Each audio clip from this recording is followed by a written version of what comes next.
Hello everyone, কেমন আছো তোমরা সবাই? আশা করি সবাই ভালো আছো।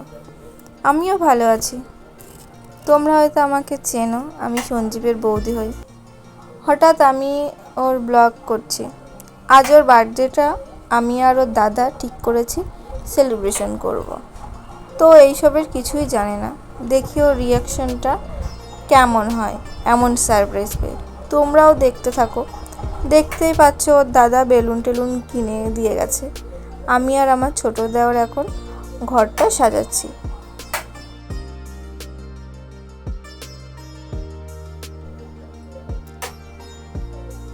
এখন কেক কিনতে গেছে। কেকের উপর ওর নামটা লেখা হচ্ছে।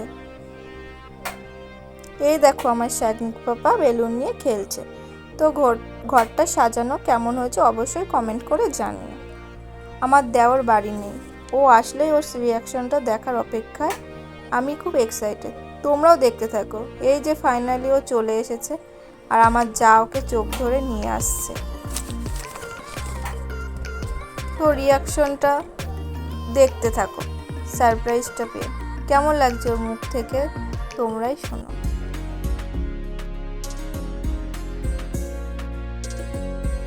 সো গাইস, আমি সারপ্রাইজটা পেয়ে খুব খুশি হয়েছি। তো আমি ভাবিনি যে আমার জন্মদিনটা আর কি এরা এরকম করে সেলিব্রেশন করবে আর কি। তো তোমরা তো আগের ব্লগে দেখেইছো যে আমি বিয়ে বাড়িতে গেছিলাম, তার পরের দিনকেই ছিল আমার হচ্ছে বার্থডে, মানে আগস্টের 12 তারিখে।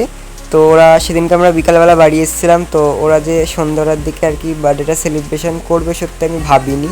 তো যাই হোক করেছে। তো থ্যাংক ইউ সো মাচ আমার দাদা বৌদি আর সবাইকে যারা আমাকে সারপ্রাইজটা দিল। তো তারপর এখানে দেখতে পাচ্ছ আমি হচ্ছে ওই স্পার্কেলটা আর কি জ্বালাতে ছিলাম আর কি। তো স্পার্কেলটা আর কি ড্যাম পড়া ছিল বলে আর কি ধরলই না। তো ওটা বাদ দিয়ে আর কি কেকটা কাটা শুরু করলাম। তো ও এমন করে স্প্রেটা দিয়েছে আমার কানের মধ্যে আর কি ঢুকে গেছিলো আর কি।